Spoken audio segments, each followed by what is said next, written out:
आज महाभारत में बात करेंगे, भारत को छेड़ा तो मोदी छोड़ेंगे नहीं। ये हम क्यों कह रहे हैं, सबसे पहले आपको बताते हैं हुआ क्या है। दिखाइए तस्वीर। हूती विद्रोही ये आपको नजर आ रहे हैं। यमन के हूती विद्रोहियों ने एक ऐसी गलती की है जिसकी सजा उन्हें मिलनी चाहिए। क्या यह वाकई गलती में हुआ है? क्योंकि यही हूती विद्रोही हैं जो भारत को छेड़ने की हिमाकत कर रहे हैं। लेकिन सवाल ये, क्या यह बहुत बड़ी गलती में हुआ है? क्योंकि हूतियों ने समंदर के अंदर अपनी ताकत को बढ़ाने की जो जंग शुरू की है, उसमें क्या वो भारत को निशाना बना रहे हैं? ये बहुत सारे सवाल हैं। लेकिन आप ये देखिए, समंदर में अपनी ताकत दिखाते हैं और इस तस्वीर से आप समझ सकते हैं जो लाल सागर का इलाका है, अरब सागर का इलाका और हिंद महासागर है, वहां पर हूती अपनी पूरी की पूरी साजिश को अंजाम दे रहे हैं। लेकिन इसके पीछे कौन है? क्या वाकई हूती विद्रोहियों को किसी की शय मिल रही है?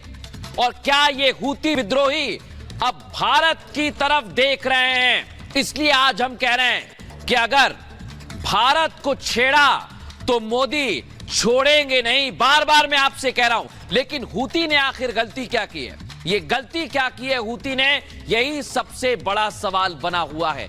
हूती विद्रोहियों की करतूत आज सामने आई है, लेकिन हुआ क्या है अब मैं आपको समझाता हूं विस्तार से। ये आप देखिए, सऊदी अरब और नीचे ठीक यमन आपको दिखाई दे रहा है, और लाल सागर से ये एक शिप जा रहा था जो हिंद महासागर के पास पहुंच गया था।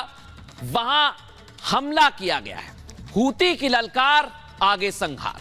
भारत आ रहे जहाज पर ड्रोन अटैक किया गया। दर्शकों, केम प्लूटो जहाज को निशाना बनाया गया है। सऊदी से तेल लेकर यह भारत आ रहा था। खास बात क्या है, भारत से करीब 370 किलोमीटर दूर था और इलाका भारत के इकोनॉमिक जोन से बाहर है।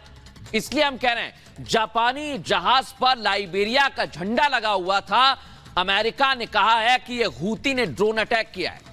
यह गलती हूती ने कर दी है और हमले में ईरानी ड्रोन का इस्तेमाल किया गया है, यह भी यूएस ने दावा कर दिया है। लेकिन एक और हमला हुआ है, एक और हिमाकत हूतियों ने की है। क्या? लाल सागर से यह भी भारत से संबंधित जहाज के पास हमला हुआ है। जहाज पर नहीं, पास में हुआ है। एमवी साईं बाबा जहाज पर यह हवाई हमला किया गया है और दक्षिणी लाल सागर में हूतियों की एक करतूत फिर सामने आ गई है। यमन से करीब 45 समुद्री मील दूर यह अटैक किया गया है और अल मंदेब स्टेट में इजराइल का जहाज समझकर अटैक किया गया है। समझ रहे थे इजराइल का, लेकिन अटैक हुआ और पता चला कि शिप के अंदर 20 से 25 भारतीय क्रू मेंबर हैं। भारत को छेड़ा तो छोड़ेंगे नहीं मोदी। अमेरिका का कहना है कि जहाज पर भारत का झंडा लगा हुआ था, लेकिन आप जान लीजिए, भारतीय नौसेना ने इस दावे को खारिज कर दिया। वहां कोई भारत का झंडा नहीं था।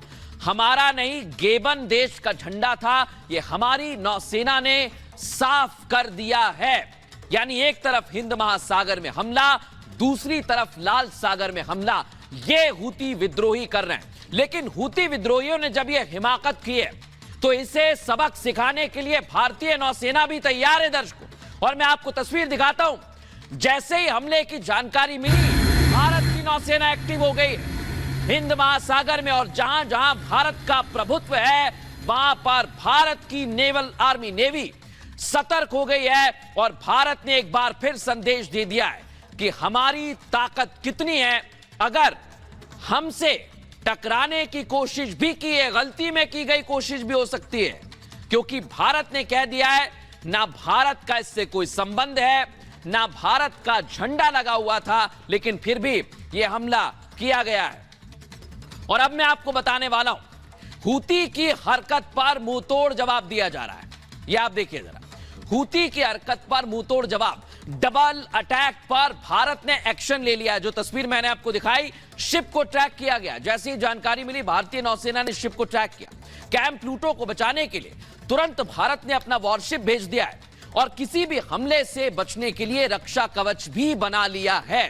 सुरक्षित जहाज कल तक भारत पहुंच जाएगा। आप सोचिए, लाल सागर में भारतीयों को बचाने के लिए यूएस उतर गया है। मोदी और बाइडेन की जोड़ी साईं बाबा जहाज के पास यूएस का लबून पहुंच गया है और हूती विद्रोहियों के हमलों को नाकाम कर दिया गया है।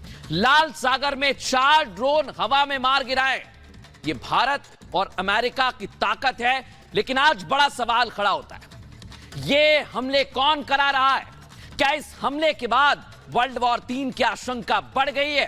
खास मेहमान हमारे साथ जुड़ेंगे, हम चर्चा भी करेंगे, लेकिन आपको रिपोर्ट दिखाते हैं कि कैसे यह पूरा का पूरा खेल हूती के साथ ईरान का भी चल रहा है। देखिए रिपोर्ट।